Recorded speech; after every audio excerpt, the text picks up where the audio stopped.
Jaspreet Singh, attorney at law, New York and California. Immigration, deportation, defense, appeals, family law ਅਤੇ bankruptcy ਲਈ ਸੰਪਰਕ ਕਰੋ। More than 17 years of legal experience. Jaspreet Singh, attorney at law. ਸਤਿ ਸ਼੍ਰੀ ਅਕਾਲ ਜੀ ਸਾਰਿਆਂ ਨੂੰ। ਮੈਂ ਤੁਹਾਡਾ ਆਪਣਾ Jaspreet Singh attorney at law ਤੇ ਅੱਜ ਦਾ ਆਪਣਾ ਇਹ ਪ੍ਰੋਗਰਾਮ ਹੈ ਇਮੀਗ੍ਰੇਸ਼ਨ ਅਪਡੇਟਸ, ਜਿਹੜੇ 'ਚ ਕਿ ਅਸੀਂ ਅਮਰੀਕਾ ਦੀ ਇਮੀਗ੍ਰੇਸ਼ਨ ਦੀ ਗੱਲ ਕਰਦੇ ਹਾਂ। ਸਾਰਿਆਂ ਤੋਂ ਪਹਿਲਾਂ ਤਾਂ ਮੈਂ ਤੁਹਾਡਾ ਇੱਕ ਵਾਰੀ ਫੇਰ ਬਹੁਤ ਧੰਨਵਾਦੀ ਹਾਂ ਕਿ ਤੁਸੀਂ ਇਹਨਾਂ ਵੀਡੀਓਜ਼ ਨੂੰ ਇੰਨਾ ਲਾਈਕ ਕਰਦੇ ਹੋ, ਸਬਸਕ੍ਰਾਈਬ ਕਰਦੇ ਹੋ ਤੇ ਇਹਨੂੰ ਪਸੰਦ ਕਰਦੇ ਹੋ ਤੇ ਇਸੇ ਤਰ੍ਹਾਂ ਹੀ ਕਰਦੇ ਰਹੋ। ਮੇਰੀ ਵੀ ਕੋਸ਼ਿਸ਼ ਹੁੰਦੀ ਹੈ ਵੀ ਜਿਹੜੀਆਂ ਨਵੀਆਂ ਤੇ ਤਾਜ਼ੀਆਂ ਖਬਰਾਂ ਇਮੀਗ੍ਰੇਸ਼ਨ ਦੀਆਂ ਉਹ ਤੁਹਾਡੇ ਤੱਕ ਪਹੁੰਚਾਈਆਂ ਜਾ ਸਕਣ, ਨਾਲੇ ਤੁਹਾਡੇ ਜਿਹੜੇ ਸਵਾਲਾਂ ਦੇ ਜਵਾਬ ਨੇ ਉਹ ਵੀ ਦੇਣ ਦੀ ਕੋਸ਼ਿਸ਼ ਕਰਦੇ ਹਾਂ। ਸੋ ਸਾਰਿਆਂ ਤੋਂ ਪਹਿਲਾਂ ਤਾਂ ਜਿਹੜੀ ਇੰਪੋਰਟੈਂਟ ਖਬਰ ਆ ਉਹ ਹੈਗੀ USCIS ਵੱਲੋਂ, ਜਿਹੜੀ US citizenship and immigration services ਨੇ ਕਿਹਾ ਕਿ ਅੱਜ ਤੋਂ ਜਾਣੀ ਕਿ ਫਰਵਰੀ 7 ਤੋਂ it will grant new and renewed EADs that are valid for 2 years to the applicants in the following categories. ਸੋ ਜਿਹੜੀਆਂ ਇਹ ਕੈਟੇਗਰੀਜ਼ ਦੇ ਐਪਲੀਕੈਂਟ ਨੇ ਉਹਨਾਂ ਨੂੰ ਉਹ ਕਹਿੰਦੇ ਆ ਕਿ ਅਸੀਂ ਜਿਹੜਾ ਹੈਗਾ ਉਹ 2 ਸਾਲ ਦੇ ਵਰਕ ਪਰਮਿਟ ਦੇਵਾਂਗੇ 1 ਸਾਲ ਦੀ ਬਜਾਏ। ਅੱਗੇ ਹੁੰਦਾ ਵੀ ਜਿਹੜੇ ਪੋਲੀਟੀਕਲ ਅਸਾਈਲਮ ਦੇ ਐਪਲੀਕੈਂਟ ਨੇ ਉਹਨਾਂ ਨੂੰ 2 ਸਾਲ ਦੇ ਵਰਕ ਪਰਮਿਟ ਜਨਰਲੀ ਮਿਲਦੇ ਆ, ਪਰ ਦੂਜਿਆਂ ਨੂੰ 1 ਸਾਲ ਦੇ ਹੁੰਦੇ ਆ, ਪਰ ਇਹਨਾਂ ਨੂੰ ਵੀ ਹੁਣ 2 ਸਾਲ ਦੇ ਸ਼ੁਰੂ ਹੋ ਜਾਣਗੇ। ਇਹਨਾਂ ਵਿੱਚ ਪਹਿਲਾ ਹੈਗਾ admitted as a refugee A3 category, ਦੂਜਾ ਹੈਗਾ ਅਸਾਈਲਮ ਗ੍ਰਾਂਟਡ ਜਿਹਦਾ ਕੇਸ ਅਸਾਈਲਮ ਦਾ ਪਾਸ ਹੋ ਜਾਂਦਾ ਉਹਦੀ A5 ਕੈਟੇਗਰੀ ਆ, ਤੀਜੀ ਹੈਗੀ ਆ granted withholding of deportation or removal, ਜਿਹਨੂੰ ਵਿਦਹੋਲਡਿੰਗ ਆਫ ਡਿਪੋਰਟੇਸ਼ਨ ਮਿਲ ਜਾਂਦੀ ਆ, ਅਸਾਈਲਮ ਗ੍ਰਾਂਟ ਨਹੀਂ ਹੁੰਦਾ ਪਰ ਵਿਦਹੋਲਡਿੰਗ ਗ੍ਰਾਂਟ ਹੋ ਜਾਂਦੀ ਆ, ਉਹਦੀ A10 ਕੈਟੇਗਰੀ ਆ। ਤੇ ਚੌਥਾ ਹੈਗਾ ਵਾਵਾ ਵਾਇਲੈਂਸ ਅਗੇਂਸਟ ਵੂਮਨ ਐਕਟ, ਇਹਦੇ ਵਿੱਚ ਜਿਹੜੇ ਬੰਦਿਆਂ ਨੇ ਵਿਆਹ ਦੇ ਕੇਸ ਕੀਤੇ ਹੁੰਦੇ ਨੇ, ਬਾਅਦ ਦੇ ਵਿੱਚ ਉਹਨਾਂ ਨੂੰ ਉਹ ਵਿਆਹ 'ਚ ਪ੍ਰੋਬਲਮ ਆਉਂਦੀ ਆ ਆਪਣੇ ਸਪਾਊਸ ਤੋਂ, ਉਹਨਾਂ ਨੂੰ ਜਿਹੜਾ ਸਪਾਊਸ ਉਹਨਾਂ ਦਾ ਹਸਬੈਂਡ ਜਾਂ ਵਾਈਫ ਤੰਗ ਕਰਦਾ ਪਰੇਸ਼ਾਨ ਕਰਦਾ, ਉਹ ਫਿਰ ਉਹਨੂੰ ਵਾਵਾ ਦੇ ਕੇਸ 'ਚ ਕਨਵਰਟ ਕਰ ਦਿੰਦੇ ਨੇ, ਜਿਹਨੂੰ I-360 ਪਟੀਸ਼ਨ ਅਸੀਂ ਕਹਿੰਦੇ ਆ। ਤੇ ਉਹਦੇ ਵਿੱਚ ਇਹ C31 ਜਿਹੜੀ ਕੈਟੇਗਰੀ ਆ ਇਹਦੇ ਜਿਹੜੇ ਵਰਕ ਪਰਮਿਟ ਨੇ ਇਹ ਵੀ ਹੁਣ 2 ਸਾਲ ਦੇ ਕਰ ਦਿੱਤੇ ਆ। ਤੇ ਪਹਿਲਾਂ ਹੀ ਜਿਹੜੀ CO8 ਕੈਟੇਗਰੀ ਸੀ ਪੋਲੀਟੀਕਲ ਅਸਾਈਲਮ ਦੇ ਕੇਸਾਂ ਦੀ, ਉਹਨਾਂ ਦੇ 2 ਸਾਲ ਦੇ ਤਾਂ ਪਹਿਲਾਂ ਹੀ ਸੀ। ਉਸ ਤੋਂ ਇਲਾਵਾ ਉਹਨਾਂ ਨੇ ਕਿਹਾ ਵੀ ਜਿਹੜੇ 2 ਹੋਰ ਕੈਟੇਗਰੀਆਂ ਦੇ ਜਿਹੜੇ ਵਰਕ ਪਰਮਿਟ ਹੈਗੇ ਆ ਉਹ ਦਿੱਤੇ ਜਾਣਗੇ। ਇੱਕ ਤਾਂ ਹੈਗਾ paroled into the US for urgent humanitarian reasons, ਜਿਹੜਿਆਂ ਨੂੰ ਇੱਥੇ ਪਰੋਲ ਕੀਤਾ ਜਾਂਦਾ ਉਹਨਾਂ ਨੂੰ, ਤੇ ਗ੍ਰਾਂਟਡ ਡਿਫਰਡ ਐਕਸ਼ਨ ਜਿਨ੍ਹਾਂ ਨੂੰ ਕਿ ਡਾਕਾ ਤੋਂ ਬਿਨਾਂ ਜਿਹੜਾ ਹੈਗਾ ਡਿਫਰਡ ਐਕਸ਼ਨ ਦੇ ਅੰਡਰ ਇੱਥੇ ਐਡਮਿਸ਼ਨ ਦਿੱਤੀ ਜਾਂਦੀ ਹੈ, ਛੱਡਿਆ ਜਾਂਦਾ ਉਹਨਾਂ ਨੂੰ। ਇਹਨਾਂ ਨੂੰ ਵੀ ਇਹ ਕੈਟੇਗਰੀਆਂ ਹੈਗੀਆਂ C11 ਤੇ C14, ਤੇ ਇਹਨਾਂ ਨੂੰ ਵੀ 2-2 ਸਾਲ ਦੇ ਜਿਹੜੇ ਵਰਕ ਪਰਮਿਟ ਉਹ ਮਿਲਣਗੇ। ਉਹਦਾ ਮਤਲਬ ਇਹ ਆ ਕਿ ਉਹ ਚਾਹੁੰਦੇ ਆ ਕਿ ਟਾਈਮ ਘਟਾਇਆ ਜਾ ਸਕੇ, ਕਿਉਂਕਿ ਤੁਹਾਨੂੰ ਪਤਾ ਹੀ ਆ ਕਿ ਰਿਨੂਅਲ ਦਾ ਟਾਈਮ ਇੱਥੇ ਅੱਜ ਕੱਲ੍ਹ 2 ਸਾਲ ਦਾ ਆ, ਤੇ ਜਦੋਂ ਤੁਸੀਂ 2 ਸਾਲ ਤੋਂ ਬਾਅਦ ਇਹਨੂੰ ਦੁਬਾਰਾ ਅਪਲਾਈ ਕਰਦੇ ਹੋ ਤਾਂ 12 ਤੋਂ 13 ਮਹੀਨੇ ਲੱਗਦੇ ਨੇ ਘੱਟੋ ਘੱਟ 2 ਸਾਲ ਵਾਲੇ ਵਰਕ ਪਰਮਿਟ ਨੂੰ ਰਿਨਿਊ ਹੋਣ ਲਈ। ਤੇ ਉਹ ਜਿਹੜਾ 12-13 ਮਹੀਨਿਆਂ ਦਾ ਟਾਈਮ ਆ ਉਹਦੇ ਵਿੱਚ ਕੀ ਹੁੰਦਾ ਕਿ ਕਈਆਂ ਦੇ ਡਰਾਈਵਰ ਲਾਇਸੈਂਸ ਐਕਸਪਾਇਰ ਹੋ ਜਾਂਦੇ ਆ, ਕਈਆਂ ਦੇ ਜੋਬਾਂ ਚਲੇ ਜਾਂਦੀਆਂ ਨੇ, ਤੇ ਉਹਦੇ ਉੱਤੇ ਕਾਫੀ ਆਰਗੇਨਾਈਜੇਸ਼ਨਸ ਜਿਹੜੀਆਂ ਨੇ ਲੱਗੀਆਂ ਨੇ। ਅਸੀਂ ਵੀ ਬਥੇਰੀਆਂ ਮੀਟਿੰਗਾਂ ਕੀਤੀਆਂ, ਸਾਡੀ ਹੁਣ ਇਸ ਮਹੀਨੇ ਵੀ ਮੀਟਿੰਗਾਂ ਹੈਗੀਆਂ ਅਮਰੀਕਾ ਦੇ ਸੈਂਟਰਾਂ ਦੇ ਕਾਂਗਰਸਮੈਨਾਂ ਦੇ ਨਾਲ। ਉੱਧਰੋਂ ASAP ਨੇ ਕੇਸ ਕੀਤਾ ਹੋਇਆ ਗਵਰਨਮੈਂਟ ਤੇ ਉਹ ਕਹਿ ਰਹੇ ਆ ਵੀ ਟਾਈਮ ਘਟਾਉਣਾ ਚਾਹੀਦਾ, ਕਿਉਂਕਿ ਸਾਲ ਦਾ ਟਾਈਮ ਤਾਂ ਰਿਨੂਅਲ ਦਾ ਬਹੁਤ ਜ਼ਿਆਦਾ ਆ। ਤੇ ਉਹਦੇ ਕਰਕੇ ਫਿਰ ਕੀ ਹੋਇਆ ਵੀ ਜਿਹੜੀ USCIS ਆ ਉਹਨੇ ਇਹ ਇੱਕ ਕਦਮ ਚੁੱਕਿਆ ਇਹਨੂੰ ਘਟਾਉਣ ਵਾਸਤੇ। ਹੁਣ ਤੋਂ ਜਿੰਨੇ ਵੀ ਇਹਨਾਂ ਕੈਟੇਗਰੀਆਂ ਦੇ ਕੇਸ ਹੋਣਗੇ ਜਿਨ੍ਹਾਂ ਵਿੱਚ ਕਿ ਹੈਗਾ admitted as refugee A3, granted asylum ਜਿਹਦਾ ਅਸਾਈਲਮ ਪਾਸ ਹੋ ਗਿਆ A5, granted withholding of deportation or removal A10, ਵਾਵਾ C31, ਤੇ paroled into the US for urgent humanitarian reasons, ਤੇ ਗ੍ਰਾਂਟਡ ਡਿਫਰਡ ਐਕਸ਼ਨ ਇਹ C11 ਤੇ C14, ਇਹਨਾਂ ਨੂੰ 2-2 ਸਾਲ ਦੇ ਜਿਹੜੇ ਵਰਕ ਪਰਮਿਟ ਆ ਉਹ ਮਿਲਣਗੇ 1 ਸਾਲ ਦੀ ਬਜਾਏ। ਦੂਜੀ ਜਿਹੜੀ ਇੰਪੋਰਟੈਂਟ ਖਬਰ ਆ ਉਹ ਹੈਗੀ ਇਮੀਗ੍ਰੇਸ਼ਨ ਕੋਰਟ ਨਾਲ ਜੁੜੀ, ਕਿ ਇਮੀਗ੍ਰੇਸ਼ਨ ਕੋਰਟ ਦੀ ਇਹ ਆਈ ਹੈਗੀ ਆ ਇੱਕ ਬੜੀ ਇੰਪੋਰਟੈਂਟ ਖਬਰ ਕਿ ਫਰਵਰੀ 11 ਤੋਂ ਜਿਹੜਾ 11 ਤਰੀਕ ਆ ਇਹਦੇ ਤੋਂ ਜਿੰਨੀਆਂ ਵੀ ਫਾਈਲਿੰਗਸ ਹੋਣਗੀਆਂ ਇਮੀਗ੍ਰੇਸ਼ਨ ਕੋਰਟਾਂ ਦੇ ਵਿੱਚ ਉਹ ਸਾਰੀਆਂ ਫਾਈਲਿੰਗਸ ਜਿਹੜੀਆਂ ਇਲੈਕਟ੍ਰੋਨਿਕ ਹੋਣਗੀਆਂ, ਹੁਣ ਬਾਏ ਪੇਪਰ ਨਹੀਂ ਹੋਣਗੀਆਂ। ਸੋ ਹੁਣ ਤੱਕ ਕੀ ਹੁੰਦਾ ਕਿ ਜਿਹੜੀਆਂ ਇਮੀਗ੍ਰੇਸ਼ਨ ਕੋਰਟਾਂ 'ਚ ਡਾਕੂਮੈਂਟ ਜਮ੍ਹਾਂ ਕਰਾਏ ਜਾਂਦੇ ਨੇ, ਚਾਹੇ ਅਸਾਈਲਮ ਐਪਲੀਕੇਸ਼ਨ ਆ, ਚਾਹੇ ਸਟੇਟਮੈਂਟਸ ਨੇ, ਚਾਹੇ ਕੰਟਰੀ ਕੰਡੀਸ਼ਨ ਰਿਪੋਰਟਾਂ ਨੇ, ਚਾਹੇ ਕਲਾਇੰਟਾਂ ਦੇ ਐਫੀਡੇਵਿਟ ਹੁੰਦੇ ਨੇ ਲੋਕਾਂ ਦੇ ਕਿ ਇਹਨਾਂ ਨੂੰ ਆਹ ਹੋਇਆ, ਤੇ ਉਹਦੇ ਨਾਲ ਮੈਡੀਕਲ ਜਾਂ ਹੋਰ ਜਿਹੜੀਆਂ ਚੀਜ਼ਾਂ ਨੇ ਜਿਹੜੀ ਸਪੋਰਟਿੰਗ ਡਾਕੂਮੈਂਟ ਜਿਹਨੂੰ ਕਹਿੰਦੇ ਅਸੀਂ, ਉਹ ਬਾਏ ਪੇਪਰ ਜਮ੍ਹਾਂ ਕਰਾਏ ਜਾਂਦੇ ਸੀ, ਬਾਏ ਮੇਲ ਜਾਂ ਬਾਏ ਹੈਂਡ। ਹੁਣ ਇਹਨਾਂ ਨੇ ਕਰਤਾ ਸਾਰਾ email. So on February 11th 2022 immigration attorneys, representatives and Department of Homeland Security lawyers will be required to electronically file immigration court paperwork in new immigration cases. So सारा काम जिहड़ा है वो electronically होएगा 11 फरवरी तो। इस तो पहला भी 2018 ਦੇ ਉਹਨਾਂ ਨੇ ਐਕਸਪੈਰੀਮੈਂਟ ਸ਼ੁਰੂ ਕੀਤਾ ਸੀ ਸੈਨ ਡਿਏਗੋ ਕੋਰਟ ਦੇ ਵਿੱਚ। ਸੋ ਕਈ ਕੋਰਟਾਂ ਇਲੈਕਟ੍ਰੋਨਿਕ ਲੈ ਰਹੀਆਂ ਸੀ। ਪਿਛਲੇ ਸਾਲ ਦੌਰਾਨ ਜਦੋਂ ਇੱਥੇ ਬੜਾ ਜ਼ੋਰ ਸੀ ਮਹਾਮਾਰੀ ਦਾ ਤੇ ਕੋਰਟਾਂ ਬੰਦ ਸੀਗੀਆਂ, ਉਦੋਂ ਵੀ 2020 ਦੇ ਵਿੱਚ ਵੀ ਇਹ ਇਲੈਕਟ੍ਰੋਨਿਕ ਸਾਰੀ ਫਾਈਲਿੰਗ ਹੁੰਦੀ ਸੀ। ਉਹ ਹੁਣ ਇਹਨਾਂ ਨੇ ਪਰਮਾਨੈਂਟ ਕਰਤੀ ਆ ਕਿ 11 ਤਰੀਕ ਤੋਂ ਸਾਰੀ ਜਿਹੜੀ ਫਾਈਲਿੰਗ ਇਲੈਕਟ੍ਰੋਨਿਕ ਹੋਏਗੀ। ਇਹਦਾ ਫਾਇਦਾ ਇਹ ਹੋਏਗਾ ਕਿ ਪੇਪਰ ਵਰਕ ਜਿਹੜਾ ਉਹ ਤੇਜ਼ ਜਿਹੜਾ ਸਬਮਿਟ ਹੋਏਗਾ, ਤੇ ਉਹਦੇ ਨਾਲ ਨਾਲ ਇਹ ਇਸ਼ੂਜ਼ ਨਹੀਂ ਆਉਣਗੇ ਕਿ ਪੇਪਰ ਉੱਤੇ ਪਹੁੰਚੇ ਨਹੀਂ ਜਾਂ ਮਿਲੇ ਨਹੀਂ ਜਾਂ ਜਿਹੜੇ ਰਿਜੈਕਟ ਹੋ ਗਏ। ਜੇ ਕੋਈ ਰਿਜੈਕਸ਼ਨ ਹੋਏਗੀ ਤਾਂ ਉਹਦਾ ਫੌਰੀ ਤੌਰ ਤੇ ਜਿਹੜਾ ਉਹ ਪਤਾ ਲੱਗ ਜਾਏਗਾ। ਸੋ ਇਹ ਬੜੀ ਇੰਪੋਰਟੈਂਟ ਖਬਰ ਆ। ਇਹਦੇ ਨਾਲ ਨਾਲ ਕੋਰਟ ਦੀ ਇੱਕ ਹੋਰ ਇੰਪੋਰਟੈਂਟ ਖਬਰ ਇਹ ਆ ਵੀ ਜਿਹੜੀਆਂ ਵੈਬਐਕਸ ਤੇ ਹੀਅਰਿੰਗਸ ਹੋ ਰਹੀਆਂ ਸੀਗੀਆਂ, ਉਹ ਕੋਰਟ ਨੇ ਹੁਣ ਜਨਵਰੀ 31 ਤੱਕ ਸੀਗੀਆਂ, ਉਹ ਵਧਾਤੀਆਂ ਨੇ, ਤੇ ਹੁਣ ਫਰਵਰੀ ਦਾ ਮਹੀਨਾ ਵੀ ਵੈਬਐਕਸ ਤੇ ਹੀ ਹੋਣਗੀਆਂ। ਤੇ ਹੁਣ ਅੱਗੇ ਦੇਖਦੇ ਆ ਕਿੰਨੀ ਕੁ ਦੇਰ ਚੱਲਦੀਆਂ, ਕਿਉਂਕਿ ਅਜੇ ਉਹਨਾਂ ਨੇ ਇਹਨੂੰ ਐਕਸਟੈਂਡ ਕਰਤਾ। ਤੇ ਹੁਣ ਜਿਹੜੀਆਂ ਹੀਅਰਿੰਗਸ ਹੁੰਦੀਆਂ ਨੇ ਕੋਰਟਾਂ ਦੇ ਵਿੱਚ, ਉਹ ਇਨ ਪਰਸਨ ਨਹੀਂ ਅਲਾਉਡ ਹੈਗਾ। ਜ਼ਿਆਦਾ ਕੋਰਟਾਂ 'ਚ ਖਾਸ ਕਰਕੇ ਜਿਹੜੀਆਂ ਕੈਲੀਫੋਰਨੀਆ, ਨਿਊਯਾਰਕ ਵਗੈਰਾ ਦੀਆਂ ਕੋਰਟਾਂ ਨੇ, ਉੱਥੇ ਵੈਬਐਕਸ ਹੀਅਰਿੰਗਸ ਨੇ, ਵੀਡੀਓ ਤੇ ਹੀਅਰਿੰਗ ਹੁੰਦੀ ਜਿਸ ਤਰ੍ਹਾਂ ਆਪਾਂ ਗੱਲ ਕਰ ਰਹੇ ਹਾਂ ਇਸ ਤਰ੍ਹਾਂ। ਤੇ ਉਹ ਹੁਣ ਫਰਵਰੀ ਦੇ ਐਂਡ ਤੱਕ ਇਹਨਾਂ ਨੇ ਫੇਰ ਵਧਾ ਦਿੱਤਾ। ਇਹ ਤੋਂ ਬਾਅਦ ਜਿਹੜੀ ਅਗਲੀ ਇੰਪੋਰਟੈਂਟ ਖਬਰ ਹੈਗੀ ਆ, ਉਹ ਹੈਗੀ ਆ ਕਿ ਅਮਰੀਕਨ ਜਿਹੜਾ ਹਾਊਸ ਆਫ ਰੈਪਰੈਜ਼ੈਂਟੇਟਿਵ ਆ, ਉਹਨੇ ਇੱਕ ਬਿੱਲ ਪਾਸ ਕੀਤਾ ਜਿਹਨੂੰ ਕਹਿੰਦੇ ਆ ਕਿ ਅਮਰੀਕਾ ਕੰਪੀਟਸ ਐਕਟ 2022। ਇਹ ਜਿਹੜਾ ਬਿੱਲ ਆ, ਇਹਦੇ ਵਿੱਚ ਇਹਦਾ ਸੰਬੰਧ ਹੈਗਾ, the bill is called the America Creating Opportunities for Manufacturing Preeminence in Technology and Economic Strength Act of 2022 ਔਰ ਅਮਰੀਕਾ ਕੰਪੀਟਸ ਐਕਟ ਆਫ 2022। ਇਹਦੇ ਵਿੱਚ ਉਹਨਾਂ ਨੇ ਕੁਝ ਇਮੀਗ੍ਰੇਸ਼ਨ ਦੀਆਂ ਜਿਹੜੀਆਂ ਹੈਗੀਆਂ ਉਹ ਵੀ ਰੱਖੀਆਂ ਨੇ ਪ੍ਰੋਵੀਜ਼ਨਸ। ਇੱਕ ਤਾਂ ਇਹ ਆ ਕਿ ਇਨਵੈਸਟਮੈਂਟ ਦੇ ਪਰਪਸ ਲਈ ਇੱਕ ਨਵੀਂ ਕੈਟਾਗਰੀ ਕ੍ਰੀਏਟ ਕੀਤੀ ਗਈ ਆ, ਜਿਹਦਾ ਕਿ ਨਾਂ ਹੈਗਾ W1, W2 ਤੇ W3। ਇਹਦੇ ਵਿੱਚ ਇਸ ਤਰ੍ਹਾਂ ਆ ਕਿ ਜੇ ਕਿਸੇ ਬੰਦੇ ਦਾ ਬਿਜ਼ਨਸ ਹੈਗਾ ਬਾਹਰ ਦੀ ਕਿਸੇ ਕੰਟਰੀ ਦੇ ਵਿੱਚ, ਜਿਵੇਂ ਇੰਡੀਆ 'ਚ, ਕੈਨੇਡਾ, ਚਾਈਨਾ 'ਚ, ਕਿਤੇ ਵੀ, ਤੇ 2.5 ਲੱਖ ਤੋਂ ਵੱਧ ਦੀ ਉਹਦੀ ਇਨਵੈਸਟਮੈਂਟਸ ਉਹਦੇ ਕੋਲ ਹੈਗੀਆਂ, ਤੇ ਉਹ ਬੰਦਾ ਜਿਹੜਾ ਹੈਗਾ ਉਹ ਇਹਨਾਂ ਵੀਜ਼ਿਆਂ ਨੂੰ ਅਪਲਾਈ ਕਰ ਸਕਦਾ ਇੱਥੇ ਆਉਣ ਲਈ। W1 ਹੋਊਗਾ ਆਪ ਜਿਹੜੇ ਬਿਜ਼ਨਸ ਦੇ ਓਨਰ ਨੇ, ਮਾਲਕ ਨੇ, ਜਿਹੜੇ ਐਂਟਰਪ੍ਰੇਨਿਓਰ ਨੇ, ਉਹਨਾਂ ਲਈ, ਜਿਨ੍ਹਾਂ ਦਾ ਕਿ ਓਨਰਸ਼ਿਪ ਇੰਟਰਸਟ ਆ। W2 ਹੈਗਾ ਜਿਹੜੇ ਐਸੈਂਸ਼ੀਅਲ EMPLOYEES ਨੇ, ਜਿਵੇਂ ਮੈਨੇਜਰ ਹੋ ਗਏ ਜਾਂ ਜਿਹੜੇ ਬੰਦੇ ਕੰਮ ਚਲਾਉਂਦੇ ਨੇ, ਚਾਹੇ ਉਹ ਮਾਲਕ ਨਹੀਂ ਹੈਗੇ ਪਰ ਉਹ ਜਿਹੜੇ ਮੈਨੇਜਰ ਵਗੈਰਾ ਨੇ। ਤੀਜਾ ਜਿਹੜਾ W3 ਹੈਗਾ, ਉਹ ਹੈਗਾ ਇਹਨਾਂ ਦੇ ਹਸਬੈਂਡ ਜਾਂ ਵਾਈਫਸ ਜਾਂ ਬੱਚੇ ਜਿਹੜੇ ਹੈਗੇ ਸਪਾਊਸਿਸ ਲਈ, W1 ਤੇ W2 ਦੇ। ਇਹ ਜਿਹੜਾ ਇਹਨਾਂ ਨੂੰ ਮਿਲੂਗਾ ਵੀਜ਼ਾ, ਇਹ 3 ਸਾਲ ਲਈ ਮਿਲੂਗਾ, ਫਿਰ ਦੁਬਾਰਾ ਰਿਨਿਊ ਹੋ ਜਾਊਗਾ 3 ਸਾਲ ਲਈ, ਫਿਰ 1-1 ਸਾਲ ਲਈ ਫਿਰ ਰਿਨਿਊ ਹੋਏਗਾ। ਇਹਦੇ ਉੱਤੇ ਜਦੋਂ ਇੱਕ ਵਾਰੀ ਮਿਲ ਗਿਆ ਤੇ ਗ੍ਰੀਨ ਕਾਰਡ ਅਪਲਾਈ ਹੋ ਸਕੇਗਾ। ਉਹਦੀ ਸ਼ਰਤ ਇਹ ਹੈਗੀ ਆ ਕਿ ਗ੍ਰੀਨ ਕਾਰਡ ਅਪਲਾਈ ਕਰਨ ਤੋਂ ਪਹਿਲਾਂ ਇਹ ਸ਼ੋਅ ਕਰਨਾ ਪਏਗਾ ਕਿ 1.25 ਮਿਲੀਅਨ ਦੀਆਂ ਇਨਵੈਸਟਮੈਂਟਸ ਇਸ ਕੰਪਨੀ ਨੇ ਅਮਰੀਕਾ 'ਚ ਕੀਤੀਆਂ ਨੇ, ਜਾਂ ਉਸ ਕਿਸਮ ਦਾ ਉਹਦਾ ਬਿਜ਼ਨਸ ਆ, ਤੇ ਉਹਦੇ ਨਾਲ ਨਾਲ ਉਹਨੇ 10 ਜੌਬਾਂ ਜਿਹੜੀਆਂ ਉਹ ਕ੍ਰੀਏਟ ਕੀਤੀਆਂ ਨੇ। ਜੇ ਉਹ ਇਹ ਕਰਦੇ ਆ ਤਾਂ ਇਹ ਅੱਗੇ ਗ੍ਰੀਨ ਕਾਰਡ 'ਚ ਕਨਵਰਟ ਹੋ ਜਾਏਗਾ, ਜਿਹੜਾ W1 ਤੇ W2 ਵੀਜ਼ਾ ਆ। ਸੋ ਇਹ ਹਾਊਸ ਨੇ ਪਾਸ ਕੀਤਾ। ਤੇ ਇਹਦੇ ਨਾਲ ਨਾਲ ਇਹਨਾਂ ਨੇ ਇੱਕ ਹੋਰ ਪ੍ਰੋਗਰਾਮ ਕੀਤਾ ਆ, ਉਹ ਆ ਵੀ ਗ੍ਰੀਨ ਕਾਰਡ ਫॉर ਜਿਹੜੇ STEM ਦੀ ਫੀਲਡ ਦੇ ਵਿੱਚ ਜਿਹੜੇ ਪ੍ਰੋਫੈਸ਼ਨਲਸ ਨੇ। So bill provides a direct path to permanent residence for immigrants who earn a PhD in a specific field of science, technology, engineering or mathematics, ਜਿਹਨੂੰ STEM ਕਿਹਾ ਜਾਂਦਾ। STEM ਦਾ ਮਤਲਬ ਹੈਗਾ S for science, T for technology, E for engineering ਤੇ M for mathematics। ਸੋ ਇਹ ਜਿਹੜੀਆਂ 4 ਫੀਲਡਾਂ ਦੇ ਵਿੱਚ ਜਿਹੜੇ ਬੰਦੇ ਕੁਆਲੀਫਾਈਡ ਨੇ, ਉਹਨਾਂ ਨੂੰ ਗ੍ਰੀਨ ਕਾਰਡ ਹੋਏਗਾ ਜੇ ਉਹਨਾਂ ਕੋਲੇ PhD ਹੈ। ਸੋ ਜਿਹੜੇ ਬੰਦੇ ਇਹਨਾਂ ਫੀਲਡਾਂ ਦੇ ਵਿੱਚ PhD ਕਰਨਗੇ, ਉਹਨਾਂ ਨੂੰ ਗ੍ਰੀਨ ਕਾਰਡ ਲੈਣਾ ਸੌਖਾ ਹੋ ਗਿਆ, ਬਿਲਕੁਲ ਸਿੱਧਾ ਹੋ ਗਿਆ।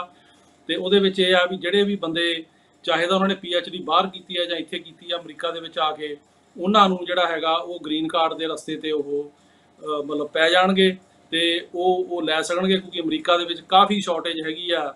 ਇਹ ਜਿਹੜੀ STEM ਫੀਲਡ ਹੈਗੀ ਆ, ਸਾਇੰਸ, ਟੈਕਨੋਲੋਜੀ, ਇੰਜੀਨੀਅਰਿੰਗ ਤੇ ਮੈਥਮੈਟਿਕਸ ਦੇ ਜਿਹੜੇ ਤੇ ਟੀਚਰ ਨੇ, ਪ੍ਰੋਫੈਸਰ ਨੇ ਜਾਂ ਪ੍ਰੋਫੈਸ਼ਨਲਸ ਨੇ, ਉਹਨਾਂ ਦੀ। ਸੋ ਉਹਨਾਂ ਨੂੰ ਵੀ ਇਹਦੇ ਵਿੱਚ ਰੱਖਿਆ ਗਿਆ। ਹੁਣ ਇਹਦੇ 'ਚ ਜਿਹੜੀ ਸਭ ਤੋਂ ਇੰਪੋਰਟੈਂਟ ਗੱਲ ਆ ਉਹ ਇਹ ਹੈਗੀ ਵੀ ਇਹ ਅਜੇ ਕਾਨੂੰਨ ਨਹੀਂ ਬਣਿਆ, ਅਜੇ ਹਾਊਸ ਨੇ ਪਾਸ ਕੀਤਾ, ਸੈਨੇਟ 'ਚ ਭੇਜਿਆ। ਹੁਣ ਸੈਨੇਟ ਇਹਦਾ ਕੀ ਕਰਦੀ ਆ, ਇਹ ਦੇਖਣ ਵਾਲੀ ਗੱਲ ਆ, ਕਿਉਂਕਿ ਅਮਰੀਕਾ ਦੇ ਵਿੱਚ ਬਹੁਤ ਵਾਰੀ ਇੱਦਾਂ ਹੁੰਦਾ ਕਿ ਹਾਊਸ ਪਾਸ ਕਰਕੇ ਭੇਜ ਦਿੰਦੀ ਆ, ਸੈਨੇਟ 'ਚ ਅੱਗੇ ਕਾਰਵਾਈ ਨਹੀਂ ਹੁੰਦੀ। ਪਰ ਇਹਦੇ ਜੋ ਆਸ ਕਰ ਰਹੇ ਆ ਵੀ ਸ਼ਾਇਦ ਹੋ ਜਾਵੇ, ਕੋਈ ਕਾਫੀ ਸੈਨੇਟਰ ਜਿਹੜੇ ਈਵਨ ਰਿਪਬਲਿਕਨ ਪਾਰਟੀ ਦੇ ਉਹ ਵੀ ਸਹਿਮਤ ਨੇ। ਤੇ ਅੱਗੇ ਤੁਹਾਨੂੰ ਪਤਾ ਹੀ ਆ ਕਿ 2 ਬਿੱਲ ਜਿਹੜੇ ਸੀ ਇੱਥੇ ਬੰਦੇ ਪੱਕੇ ਕਰਨ ਬਾਰੇ, ਉਹ ਸੈਨੇਟ ਦੇ ਵਿੱਚ ਗਏ ਹੋਏ ਆ, ਪਿਛਲੇ 2-3 ਮਹੀਨਿਆਂ ਤੋਂ ਉੱਥੇ ਪਏ ਆ, ਉੱਤੇ ਕੋਈ ਕਾਰਵਾਈ ਨਹੀਂ ਹੋਈ। ਉਹ ਸੈਨੇਟ ਪਾਰਲੀਮੈਂਟੇਰੀਅਨ ਨੇ ਕਹਿਤਾ ਵੀ ਨਹੀਂ ਜੋੜੇ ਜਾ ਸਕਦੇ ਇਹ ਜਿਹੜਾ ਅਮਰੀਕਾ ਬਿਲਡ ਬੈਟਰ ਐਕਟ ਆ ਉਹਦੇ ਨਾਲ। ਪਰ ਇਹ ਜਿਹੜਾ ਹੈਗਾ ਥੋੜਾ ਜਿਹਾ ਡਿਫਰੈਂਟ ਆ, ਦੇਖਦੇ ਆ 'ਚ ਕੀ ਹੁੰਦਾ। ਸੋ ਇਹ 'ਚ ਵੱਡਾ ਫਾਇਦਾ ਜਿਹੜੇ ਇਨਵੈਸਟਰ ਨੇ ਉਹਨਾਂ ਨੂੰ ਹੋਏਗਾ, ਤੇ ਜਿਹੜੇ PhD ਜਿਨ੍ਹਾਂ ਨੇ ਕੀਤੀ ਹੈ ਜਾਂ ਕਰ ਰਹੇ ਨੇ STEM ਫੀਲਡ ਦੇ ਵਿੱਚ ਉਹਨਾਂ ਨੂੰ ਹੋਏਗਾ। ਪਰ ਇਹ ਜਦੋਂ ਸੈਨੇਟ ਨੇ ਪਾਸ ਕਰਤਾ, ਜਿੰਨੀ ਦੇਰ ਇਹ ਕਾਨੂੰਨ ਨਹੀਂ ਬਣਦਾ ਉਨੀ ਦੇਰ ਤੱਕ ਇਹਦੇ ਤੇ ਜਿਹੜਾ ਅਮਲ ਸ਼ੁਰੂ ਨਹੀਂ ਹੋਣਾ। ਸੋ ਜਦੋਂ ਇਹ ਲਾਭ ਬਣੇਗਾ ਜਾਂ ਇੱਥੇ ਕੋਈ ਕਾਰਵਾਈ ਹੋਏਗੀ ਉਹਦੇ ਬਾਰੇ ਮੈਂ ਤੁਹਾਨੂੰ ਸਮੇਂ-ਸਮੇਂ ਤੇ ਜਾਣਕਾਰੀ ਜਿਹੜੀ ਆ ਉਹ ਪ੍ਰੋਵਾਈਡ ਕਰਦਾ ਰਹਾਂਗਾ। ਇਸ ਤੋਂ ਇਲਾਵਾ ਜਿਹੜੀ ਹੋਰ ਇੰਪੋਰਟੈਂਟ ਖਬਰ ਹੈਗੀ ਆ ਉਹ ਹੈਗੀ ਆ ਜੀ ਵੀਜ਼ਾ ਬੁਲੇਟਿਨ ਦੀ, ਕਿ ਜਿਹੜਾ ਫਰਵਰੀ ਦਾ ਵੀਜ਼ਾ ਬੁਲੇਟਿਨ ਆ ਗਿਆ, ਪਰ ਉਹੀ ਜਿਹੜੀ ਹੈਗੀ ਡਿਸਅਪੁਆਇੰਟਿੰਗ ਇਹ 'ਚ ਕਈ ਗੱਲਾਂ ਹੈਗੀਆਂ ਨੇ, ਕਿਉਂਕਿ ਜਿਹੜਾ ਵੀਜ਼ਾ ਬੁਲੇਟਿਨ ਆਇਆ ਇਹਦੇ ਵਿੱਚ ਜਿਹੜੀ ਮੇਨ ਜੇ ਆਪਾਂ ਦੇਖੀਏ ਤੇ F4 ਕੈਟਾਗਰੀ ਜਿਹੜੀ ਆ ਉਹਦੇ 'ਚ ਹੈਗਾ ਜੀ 1 ਜਨਵਰੀ 2006 ਚੱਲ ਰਿਹਾ ਉਹਨਾਂ ਲਈ ਜਿਨ੍ਹਾਂ ਦੇ ਪੇਪਰ ਮੰਗੇ ਆ, ਪਰ ਜਿਹੜਾ ਕੈਟਾਗਰੀਆਂ ਨੇ ਜਿਹੜੀਆਂ ਮੂਵ ਹੋਣੀਆਂ ਸੀਗੀਆਂ ਉਹ ਮੂਵ ਨਹੀਂ ਹੋਈਆਂ। F4 ਕੈਟਾਗਰੀ ਜਿਹੜੀ ਭਰਾ ਭੈਣ ਦੀ ਕੈਟਾਗਰੀ ਹੈਗੀ ਆ ਤੇ US ਸਿਟੀਜ਼ਨ ਦੇ, ਉੱਥੇ ਚੱਲ ਰਿਹਾ ਜੀ 15 ਸਤੰਬਰ 2005। F3 ਕੈਟਾਗਰੀ ਆ US ਸਿਟੀਜ਼ਨ ਦੇ ਜਿਹੜੇ ਬੱਚੇ ਨੇ ਮੈਰਿਡ ਤੇ ਉਹਨਾਂ ਦੇ ਬੱਚੇ, ਉੱਥੇ ਹੈਗਾ ਜੀ 22 ਨਵੰਬਰ 2008। F2B ਕੈਟਾਗਰੀ ਆ ਗ੍ਰੀਨ ਕਾਰਡ ਹੋਲਡਰ ਦੇ 21 ਸਾਲ ਤੋਂ ਉੱਪਰ ਅਨਮੈਰਿਡ ਬੱਚੇ, ਉੱਥੇ ਚੱਲ ਰਿਹਾ ਜੀ 22 ਸਤੰਬਰ 2015। ਤੇ F2A ਕੈਟਾਗਰੀ ਹੈਗੀ ਜਿਹੜੇ ਗ੍ਰੀਨ ਕਾਰਡ ਹੋਲਡਰ ਦੇ ਹਸਬੈਂਡ ਵਾਈਫ ਤੇ 21 ਸਾਲ ਤੋਂ ਘੱਟ ਬੱਚੇ ਉਹ ਕਰੰਟ ਆ। ਤੇ F1 ਕੈਟਾਗਰੀ ਹੈਗੀ ਆ ਜਿਹੜੇ ਕਿ unmarried sons and daughters of US citizen, unmarried ਬੱਚੇ ਨੇ, ਉੱਥੇ ਹੈਗੀ 1 ਦਸੰਬਰ 2014। ਤੇ ਜਿਹੜੀਆਂ ਡੇਟਾਂ ਦੇ ਪੇਪਰ ਜਿਹੜੇ ਨੇ ਉਹ ਮੰਗੇ ਜਾ ਰਹੇ ਨੇ ਉਹਨਾਂ ਬਾਰੇ ਵੀ ਆਪਾਂ ਜਾਣਕਾਰੀ ਦੇ ਦਈਏ। ਉਹ ਇਹ ਹੈਗਾ ਕਿ ਜਿਹੜੀ F4 ਕੈਟਾਗਰੀ ਆ ਉੱਥੇ ਹੈਗਾ ਜੀ 1 ਜਨਵਰੀ 2006। F3 ਕੈਟਾਗਰੀ ਹੈਗੀ ਆ 22 ਅਗਸਤ 2009। F2B ਕੈਟਾਗਰੀ ਹੈਗੀ ਆ ਜੀ 22 ਸਤੰਬਰ 2016। F2A ਹੈਗੀ ਆ ਗ੍ਰੀਨ ਕਾਰਡ ਹੋਲਡਰ ਜਿਹੜੇ ਬੱਚੇ ਨੇ ਤੇ ਹਸਬੈਂਡ ਵਾਈਫ 1 ਅਕਤੂਬਰ 2021। ਤੇ F1 ਹੈਗੀ ਆ 15 ਮਈ 2016। ਸੋ ਕੁੱਲ ਮਿਲਾ ਕੇ ਜ਼ਿਆਦਾ ਜਿਹੜੀਆਂ ਕੈਟਾਗਰੀਆਂ ਮੂਵ ਨਹੀਂ ਹੋਈਆਂ। ਇਹ ਗੱਲ ਬੜੀ ਸੈਡ ਹੈ ਤੇ ਅਨਫੋਰਚੂਨੇਟ ਹੈ, ਜੋ ਕਿ ਅਸੀਂ ਉਡੀਕ ਰਹੇ ਹਾਂ ਕਿ ਕੈਟਾਗਰੀਜ਼ ਮੂਵ ਹੁੰਦੀਆਂ, ਪਰ ਹੁਣ ਇੰਟਰਵਿਊ ਆਉਣੀਆਂ ਸ਼ੁਰੂ ਹੋਈਆਂ ਨੇ। 4 ਸਾਡੇ ਕੇਸ ਜਿਹੜੇ ਵਿਆਹ ਨਾਲ ਰਿਲੇਟਡ ਨੇ, ਜਿਹੜੇ ਕਿ ਹਸਬੈਂਡ ਵਾਈਫ ਸਿਟੀਜ਼ਨ ਨੇ, ਉਹਨਾਂ ਦੀਆਂ ਇੰਟਰਵਿਊਜ਼ ਫਰਵਰੀ ਦੇ ਵਿੱਚ ਸਕੈਜੂਲ ਹੋਈਆਂ ਨੇ। ਆ ਫਰਵਰੀ 10 ਤੋਂ ਬਾਅਦ ਅਗਲੇ ਹਫਤੇ ਤੋਂ ਬਾਅਦ ਹੋ ਰਹੀਆਂ ਨੇ, ਤੇ ਉਹਦੇ 'ਚ ਇਹਦਾ ਮਤਲਬ ਹੈ ਵੀ ਇੰਟਰਵਿਊਜ਼ ਹੁਣ ਸ਼ੁਰੂ ਹੋ ਗਈਆਂ। ਹੁਣ ਦੇਖਦੇ ਹਾਂ ਇਹਨਾਂ ਕੈਟਾਗਰੀਜ਼ ਦੇ ਵਿੱਚ ਵੀ ਜਿਹੜੀਆਂ ਇੰਟਰਵਿਊਜ਼ ਨੇ ਆਉਣ, ਪਰ ਅਜੇ ਤੱਕ ਜਿਹੜਾ ਵੀਜ਼ਾ ਬੁਲੇਟਿਨ ਹੈ ਉਹਦੇ ਵਿੱਚ ਕੋਈ ਖਾਸ ਮੂਵਮੈਂਟ ਜਿਹੜੀ ਆ ਉਹ ਸ਼ੋ ਨਹੀਂ ਹੋਈ। ਤੇ ਹੁਣ ਦੇਖਣਾ ਹੋਏਗਾ ਕਿ ਫਰਵਰੀ ਦੇ ਵਿੱਚ ਕਿੰਨੀ ਕੁ ਮੂਵਮੈਂਟ ਜਿਹੜੀ ਆ ਉਹ ਹੁੰਦੀ ਆ। ਸੋ ਇਹ ਸੀਗੀਆਂ ਜੀ ਇੰਪੋਰਟੈਂਟ ਖਬਰਾਂ ਜਿਹੜੀਆਂ ਇਸ ਵੀਕ ਦੀਆਂ। ਤੇ ਹੁਣ ਮੈਂ ਤੁਹਾਡੇ ਜਿਹੜੇ ਸਵਾਲਾਂ ਦੇ ਜਵਾਬ ਹੈ ਜੀ ਉਹ ਲੈਣ ਦੀ ਕੋਸ਼ਿਸ਼ ਕਰਦੇ ਹਾਂ। ਤੇ ਪਹਿਲਾ ਸਵਾਲ ਹੈ ਜੀ ਕਿ NVC ਸਕੈਜੂਲ ਕਰਦੀ ਹੈ ਇੰਟਰਵਿਊ ਜਾਂ ਐਮਬੈਸੀ ਕਰਦੀ ਹੈ? ਦੇਖੋ, NVC ਦਾ ਜਿਹੜੇ ਸਾਰੇ ਡਾਕੂਮੈਂਟਸ ਹੈਗੇ ਆ ਉਹ ਹਾਸਲ ਕਰਦੀ ਆ। ਜਦੋਂ ਸਾਰੇ ਡਾਕੂਮੈਂਟ ਉੱਥੇ ਚਲੇ ਜਾਂਦੇ ਆ ਤਾਂ ਕੇਸ ਨੂੰ ਉਹ ਡਾਕੂਮੈਂਟਰੀ ਕੰਪਲੀਟ ਕਹਿ ਦਿੰਦੇ ਆ। ਉਹਦੇ ਵਿੱਚ ਬੇਸਿਕਲੀ ਤੁਹਾਡਾ ਐਫੀਡੇਵਿਟ ਆਫ ਸਪੋਰਟ, ਤੁਹਾਡੇ ਜਿਹੜੇ ਹੈਗੇ ਆ ਪੁਲਿਸ ਕਲੀਅਰੈਂਸ ਰਿਪੋਰਟਾਂ, passport clearance, birth certificate, marriage certificate, ਫੋਟੋਆਂ, ਫਿਰ ਉਹ ਫਾਰਮ ਹੁੰਦੇ ਨੇ, ਉਹ ਸਾਰੇ NVC ਲੈਂਦੀ ਹੈ। ਉਸ ਤੋਂ ਇਲਾਵਾ ਜਿਹੜਾ ਜਦੋਂ ਕੇਸ ਇੱਕ ਵਾਰੀ ਡਾਕੂਮੈਂਟਰੀ ਕੰਪਲੀਟ ਹੋ ਜਾਂਦਾ ਫਿਰ ਐਮਬੈਸੀ ਕੋਲ ਚਲਾ ਜਾਂਦਾ। ਜਿਹੜੀ ਇੰਟਰਵਿਊ ਆ ਉਹ NVC ਸਕੈਜੂਲ ਨਹੀਂ ਕਰਦੀ। ਜਿਹੜੀ ਇੰਟਰਵਿਊ ਆ ਉਹ ਜਿਹੜੀ ਐਮਬੈਸੀ ਆ ਜਿਵੇਂ ਹੁਣ ਮੁੰਬਈ 'ਚ ਆ ਉਹ ਸਕੈਜੂਲ ਕਰਦੀ ਹੈ। ਅਗਲਾ ਸਵਾਲ ਹੈ ਜੀ ਕਿ ਇਹ ਕੀ ਜਿਹੜੀ ਪ੍ਰੋਗਰੈਸ ਹੈਗੀ ਉਹਨਾਂ ਨੇ ਪੁੱਛਿਆ ਕਿ ਮੁੰਬਈ ਤੋਂ ਦਿੱਲੀ ਐਮਬੈਸੀ ਸ਼ਿਫਟ ਕਰਨ ਦੀ ਪ੍ਰੋਗਰੈਸ ਹੈਗੀ ਆ ਜੀ। ਸਾਨੂੰ ਕਮਿਊਨੀਕੇਸ਼ਨ ਉਹਨਾਂ ਦੀ ਆਈ ਆ ਕਿ ਉਹ ਇਹਦੇ ਤੇ ਕਹਿੰਦੇ ਜਲਦ ਐਕਸ਼ਨ ਲੈਣਗੇ। ਸੋ ਹੁਣ ਦੇਖਣ ਵਾਲੀ ਗੱਲ ਆ ਕੀ ਹੁੰਦਾ। ਇਸ ਮਹੀਨੇ ਕੁਝ ਸਾਡੀਆਂ ਮੀਟਿੰਗਸ ਹੈਗੀਆਂ ਅਮਰੀਕਾ ਦੇ ਲੀਡਰਾਂ ਦੇ ਨਾਲ, ਤੇ ਉਹ ਤੁਹਾਨੂੰ ਦੱਸਾਂਗੇ ਵੀ ਉਹਦੇ 'ਚ ਕੀ ਕਾਰਵਾਈ ਹੋ ਰਹੀ ਆ, ਪਰ ਉਹ ਤੇ ਕੰਮ ਹੋ ਰਿਹਾ ਜੀ। ਅਗਲਾ ਸਵਾਲ ਹੈ ਜੀ ਕਿ ਇਹ ਦੱਸੋ ਵੀ ਚਾਈਲਡ ਸਟੇਟਸ ਪ੍ਰੋਟੈਕਸ਼ਨ ਐਕਟ ਦੇ ਲਈ ਕੀ ਕਰਨਾ ਪੈਂਦਾ। ਦੇਖੋ, ਚਾਈਲਡ ਸਟੇਟਸ ਪ੍ਰੋਟੈਕਸ਼ਨ ਐਕਟ ਵਾਸਤੇ ਤਾਂ ਉਹਨਾਂ ਨੂੰ ਐਪਲੀਕੇਸ਼ਨ ਦੇਣੀ ਪੈਂਦੀ ਆ ਕਿ, ਲੇਕਿਨ ਉਹ ਉਦੋਂ ਦਿੱਤੀ ਜਾਂਦੀ ਹੈ ਜਦੋਂ ਤੁਹਾਡੀ ਪ੍ਰਾਇਓਰਟੀ ਡੇਟ ਕਰੰਟ ਹੋ ਜਾਂਦੀ ਆ। ਉਹਦੀ ਜਿਹੜੀ ਕੈਲਕੂਲੇਸ਼ਨ ਹੁੰਦੀ ਆ ਉਹ ਬੇਸਿਕਲੀ ਇਹ ਹੈਗੀ ਆ, ਖਾਸ ਕਰਕੇ F4 ਕੈਟਾਗਰੀ ਜਾਂ F3 ਲਈ, ਕਿ ਜਦੋਂ ਤੁਸੀਂ ਪਟੀਸ਼ਨ ਕੀਤੀ ਆ ਉਹ ਡੇਟ ਦੇਖਣੀ ਆ, ਜਦੋਂ ਅਪਰੂਵਲ ਹੋਈ ਆ ਉਹ ਦੇਖਣੀ ਆ, ਫਿਰ ਜਦੋਂ ਪ੍ਰਾਇਓਰਟੀ ਡੇਟ ਕਰੰਟ ਹੋਈ ਆ ਉਹ ਦੇਖਣੀ, ਉਹ 'ਚ ਦੇਖਣਾ ਵੀ ਬੱਚੇ ਦੀ ਉਮਰ ਉਸ ਟਾਈਮ 'ਤੇ ਕਿੰਨੀ ਆ। ਉਹ ਟਾਈਮ ਜਿਹੜਾ ਅਪਰੂਵਲ ਤੇ ਅਪਲਾਈ ਹੋਣ ਦਾ ਬੱਚੇ ਦੀ ਉਮਰ 'ਚੋਂ ਕੱਢਿਆ ਜਾਂਦਾ। ਜੇ 21 ਤੋਂ ਘੱਟ ਰਹਿ ਗਿਆ ਤਾਂ ਕਵਰ ਹੋ ਜਾਂਦਾ। ਇਹਦੀ ਜਦੋਂ ਪ੍ਰਾਇਓਰਟੀ ਡੇਟ ਕਰੰਟ ਆ ਉਸ ਟਾਈਮ 'ਤੇ ਐਪਲੀਕੇਸ਼ਨ ਦਿੱਤੀ ਜਾਂਦੀ ਹੈ। ਉਹਦਾ ਅਗਲਾ ਸਵਾਲ ਹੈ ਜੀ ਕਿ ਉਹ ਕਹਿੰਦੇ ਆ ਕਿ ਸਾਡਾ F4 ਕੈਟਾਗਰੀ ਦਾ ਕੇਸ ਸਤੰਬਰ 2019 ਦਾ ਜਿਹੜਾ 6 ਜਨਵਰੀ 2005 ਦਾ ਅਪਲਾਈ ਕੀਤਾ ਸੀ ਤੇ 2019 ਚ ਡਾਕੂਮੈਂਟਰੀ ਕੰਪਲੀਟ ਹੋ ਗਿਆ ਸੀ ਕੁਆਲੀਫਾਈਡ। ਇਹਦੇ ਬਾਰੇ ਜੀ ਮੈਂ ਹੁਣੇ ਦੱਸ ਕੇ ਹਟਿਆ ਵੀ ਜੇ ਇੰਟਰਵਿਊਜ਼ ਨਹੀਂ ਹੋ ਰਹੀਆਂ, ਕਹਿਣ ਨੂੰ ਤਾਂ ਉੱਥੇ ਚੱਲਦਾ ਸਪਟੰਬਰ 2005, ਪਰ ਅਜੇ ਤੱਕ ਜਿਵੇਂ ਤੁਸੀਂ ਕਹਿ ਰਹੇ ਤੁਹਾਡੀ ਜਨਵਰੀ ਦੀ ਡੇਟ ਆਈ, ਮੇਰੇ ਕੋਲੇ ਜਾਣਕਾਰੀ ਹੈ ਕਿ ਫਰਵਰੀ ਮਾਰਚ 2005 ਵਾਲੇ ਦੇ ਅਜੇ ਇੰਟਰਵਿਊਜ਼ ਨਹੀਂ ਹੋਈਆਂ ਕਈਆਂ ਦੀਆਂ। ਸੋ ਇਸ ਕਰਕੇ ਇਹਦਾ ਪਤਾ ਲੱਗੇਗਾ ਜਦੋਂ ਮੂਵ ਹੋਏਗਾ, ਫਾਸਟ ਹੋ ਸਕਦਾ ਆਹ ਮਹੀਨੇ ਜਾਂ ਇਸ ਤੋਂ ਅਗਲੇ ਮਹੀਨੇ ਕੁਛ ਨਾ ਕੁਛ ਹੋਵੇ, ਵੀਲ ਫਾਈਂਡ ਆਊਟ। ਅਗਲਾ ਸਵਾਲ ਹੈ ਜੀ ਕਿ ਉਹ ਵੀ ਇਹਦੇ ਨਾਲ ਰਿਲੇਟਡ ਆ ਕਿ ਜਿਹੜਾ ਫੈਮਿਲੀ ਬੇਸ ਕੈਟਾਗਰੀ ਹੈਗੀ ਹੈ, ਇਹਦਾ ਜਿਹੜਾ ਪ੍ਰੋਸੈਸ ਹੈ ਕਦੋਂ ਸਪੀਡ ਅਪ ਹੋਏਗਾ, ਇਹਦੇ ਬਾਰੇ ਕੁਝ ਕਹਿ ਨਹੀਂ ਸਕਦੇ ਜੀ। ਪਰ ਇੱਕ ਗੱਲ ਦੀ ਹੈ ਕਿ ਹੁਣ ਇੰਟਰਵਿਊਜ਼ ਹੋਣੇ ਸ਼ੁਰੂ ਹੋ ਗਈਆਂ। ਜਿਵੇਂ ਮੈਂ ਦੱਸ ਕੇ ਹਟਿਆ ਵੀ ਸਾਡੇ ਆਫਿਸ ਤੋਂ ਕੁਝ ਜਿਹੜੇ ਵਿਆਹ ਦੇ ਕੇਸ ਨੇ ਉਹਨਾਂ ਦੀ ਇੰਟਰਵਿਊਜ਼ ਉੱਥੇ ਸਕੈਜੂਲ ਹੋਈਆਂ ਮੁੰਬਈ ਇਸ ਮਹੀਨੇ। ਸੋ ਦੇਖਦੇ ਹਾਂ ਜੇ ਬਾਕੀ ਕੈਟਾਗਰੀ ਦੀਆਂ ਵੀ ਇੰਟਰਵਿਊ ਜਿਹੜੀਆਂ ਉਹ ਸਕੈਜੂਲ ਹੁੰਦੀਆਂ।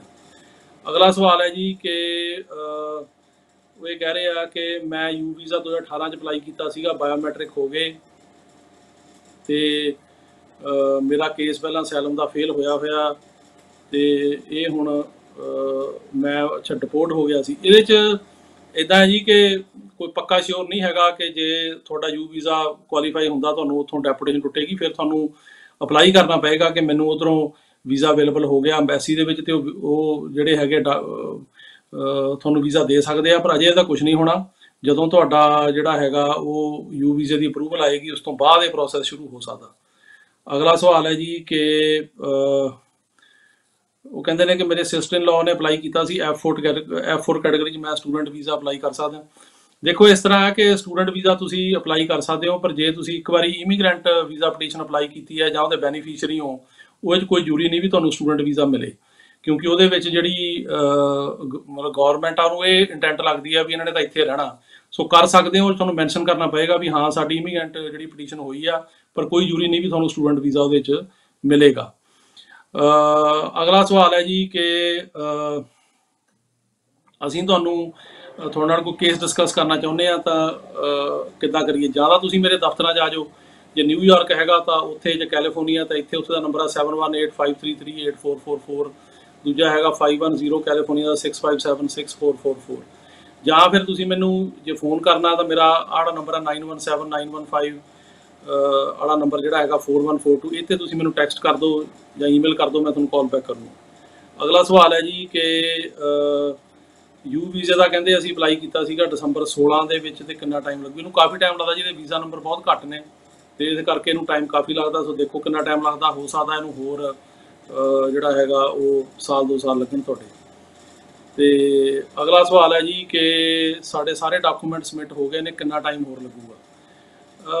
ਇਹ ਹੁਣ ਤੁਸੀਂ ਦੱਸਿਆ ਨਹੀਂ ਵੀ ਕਿਹੜੀ ਕੈਟਾਗਰੀ 'ਚ ਤੁਸੀਂ ਕਰ ਰਹੇ ਹੋ। ਜੇ ਤੁਸੀਂ F4 ਕੈਟਾਗਰੀ ਦੀ ਗੱਲ ਕਰ ਰਹੇ ਹੋ ਤਾਂ ਉਹਦਾ ਮੈਂ ਤੁਹਾਨੂੰ ਦੱਸਿਆ ਹੀ ਆ ਕਿ ਜੇ ਸਤੰਬਰ 2005 ਚੱਲ ਰਿਹਾ ਤੇ ਸਤੰਬਰ ਤੋਂ ਪਹਿਲਾਂ ਫਰਵਰੀ ਮਾਰਚ ਤੇ ਕਈ ਜਨਵਰੀ ਵਾਲਿਆਂ ਦੀਆਂ ਵੀ ਇੰਟਰਵਿਊਜ਼ ਨਹੀਂ ਆਈਆਂ, ਤੁਹਾਨੂੰ ਵੇਟ ਕਰਨੀ ਪੈਣੀ ਆ। ਤੇ ਜਿਹੜੀ F3 ਕੈਟਾਗਰੀ ਆ ਉਹਦੇ ਵਿੱਚ 2008 ਚੱਲ ਰਿਹਾ, ਸੋ ਵੇਟ ਕਰਨੀ ਪਏਗੀ ਤੁਹਾਨੂੰ। ਅਗਲਾ ਸਵਾਲ ਹੈ ਜੀ ਕਿ F4 'ਚ 3 ਸਾਲ ਹੋ ਗਏ ਸਾਡੀ ਰਿਫਿਊਜ਼ਲ ਆਈ ਨੂੰ ਤੇ ਡਾਕੂਮੈਂਟ ਸਬਮਿਟ ਕਰਤੇ, ਕਿੰਨਾ ਟਾਈਮ ਲੱਗੂਗਾ? ਇਹਦੇ ਬਾਰੇ ਦੇਖੋ ਜੀ ਤੁਸੀਂ ਉੱਥੇ ਉਹਨਾਂ ਨੂੰ ਮਿਲ ਕਰ ਸਕਦੇ ਹੋ, ਇਨਕੁਆਇਰੀ ਕਰ ਸਕਦੇ ਹੋ। ਟਾਈਮ ਤਾਂ ਅੱਜ ਕੱਲ੍ਹ ਤੁਹਾਨੂੰ ਪਤਾ ਹੀ ਹੈ ਵੀ ਜ਼ਿਆਦਾ ਲੱਗ ਰਿਹਾ, ਪਰ ਤੁਸੀਂ ਇਹਦੇ ਬਾਰੇ ਉਹਨਾਂ ਨੂੰ ਇਨਕੁਆਇਰੀ ਕਰ ਸਕਦੇ ਹੋ ਤੇ ਇਹਦੇ ਬਾਰੇ ਕੁਝ ਕਿਹਾ ਨਹੀਂ ਜਾ ਸਕਦਾ ਵੀ ਕਿੰਨਾ ਟਾਈਮ ਹੋਰ ਲੱਗੂਗਾ। ਅਗਲਾ ਸਵਾਲ ਹੈ ਜੀ ਕਿ ਸਾਡਾ ਅਸਾਈਲਮ ਦਾ ਕੇਸ 2018 ਦਾ ਲੱਗਿਆ, 3 ਇੰਟਰਵਿਊਆਂ ਮਿਸ ਹੋ ਗਈਆਂ, ਵਰਕ ਪਰਮਿਟ ਨਹੀਂ ਸਾਨੂੰ ਮਿਲ ਰਿਹਾ ਤੇ ਉਹਦਾ ਕੀ ਕਰੀਏ? ਦੇਖੋ ਇਸ ਤਰ੍ਹਾਂ ਆ ਕਿ ਤੁਹਾਡੀ ਜਿਹੜੀਆਂ ਇੰਟਰਵਿਊਜ਼ ਨੇ ਜੇ ਮਿਸ ਹੋ ਜਾਣ ਤਾਂ ਉਹ ਜਿਹੜਾ ਤੁਹਾਡਾ ਕਲੌਕ ਰੁਕ ਜਾਂਦਾ, ਕਲੌਕ ਰੁਕ ਜੇ ਫਿਰ ਵਰਕ ਪਰਮਿਟ ਨਹੀਂ ਮਿਲਦਾ। ਜਿੰਨੀ ਦੇਰ ਉਹ ਕਲੌਕ ਨਹੀਂ ਚੱਲੇਗਾ ਉਨੀ ਦੇਰ ਵਰਕ ਪਰਮਿਟ ਨਹੀਂ ਮਿਲੇਗਾ। ਸੋ ਤੁਹਾਨੂੰ ਇਹੀ ਉਹਨਾਂ ਨੂੰ ਰਿਕੁਐਸਟ ਕਰਨੀ ਪੈਣੀ ਤੁਹਾਨੂੰ ਰੀ ਇੰਟਰਵਿਊ ਕਰਨ, ਪਰ ਜੇ ਉਹ ਨਹੀਂ ਕਰਦੇ ਕੋਰਟ 'ਚ ਅੱਗੇ ਕੇਸ ਤੁਹਾਡਾ ਭੇਜਦੇ, ਰੈਫਰ ਕਰ ਦਿੰਦੇ ਆ, ਪਰ ਕਲੌਕ ਬੰਦ ਆ ਤਾਂ ਵਰਕ ਪਰਮਿਟ ਮਿਲਣ ਦੀ ਉਮੀਦ ਨਹੀਂ ਹੈ। ਅਗਲਾ ਸਵਾਲ ਹੈ ਜੀ ਕਿ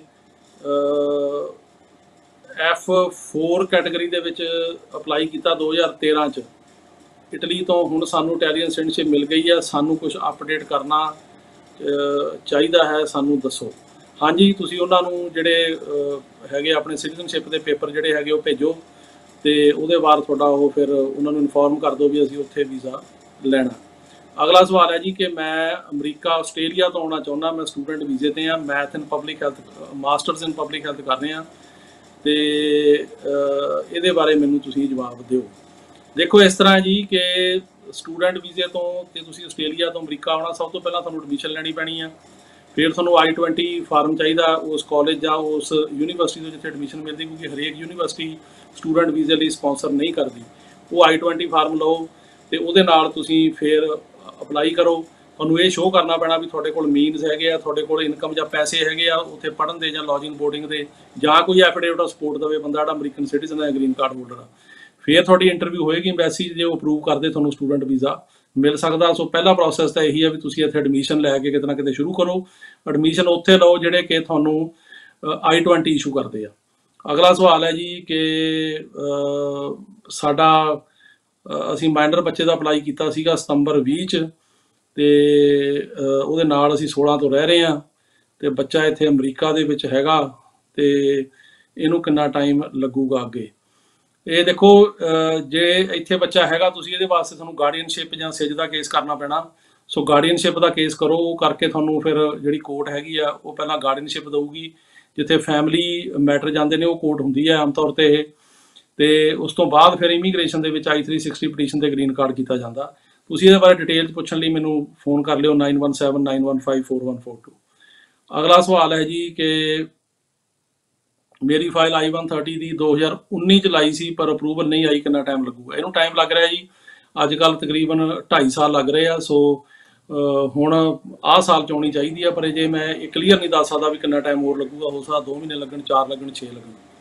ਅਗਲਾ ਸਵਾਲ ਹੈ ਜੀ ਕਿ BIA 'ਚ ਅਪੀਲ ਪਾਸ ਹੋਣ ਦੇ ਕਿੰਨੇ % ਚਾਂਸ ਹੈ? ਇਹ ਡਿਪੈਂਡ ਕੇਸ ਤੇ ਕਰਦਾ ਜੀ। ਸਾਰੇ ਕੇਸ BIA 'ਚ ਪਾਸ ਨਹੀਂ ਹੁੰਦੇ, ਸਾਰੇ ਫੇਲ ਨਹੀਂ ਹੁੰਦੇ, ਤੇ ਇਹ ਇਸ਼ੂਜ਼ ਤੇ ਡਿਪੈਂਡ ਕਰੂਗਾ ਵੀ ਕੇਸ ਦੇ ਉੱਤੇ ਇਸ਼ੂਜ਼ ਕੀ ਨੇ। ਤੇ ਜੇ ਇਸ਼ੂਜ਼ ਇਦਾਂ ਦੇ ਹੈਗੇ ਆ, ਜੇ ਤੁਸੀਂ ਤੁਹਾਡਾ ਕ੍ਰੈਡੀਬਿਲਿਟੀ ਦਾ ਇਸ਼ੂ ਨਹੀਂ ਹੈ, ਰੀਲੋਕੇਸ਼ਨ ਦਾ ਹੀ ਹੈ ਇਕੱਲਾ, ਫਿਰ ਪਾਸ ਹੋਣ ਦੇ ਚਾਂਸ ਜ਼ਿਆਦਾ। ਪਰ ਜੇ ਕ੍ਰੈਡੀਬਿਲਿਟੀ ਦਾ ਇਸ਼ੂ ਹੈ ਫਿਰ ਘੱਟ ਆ।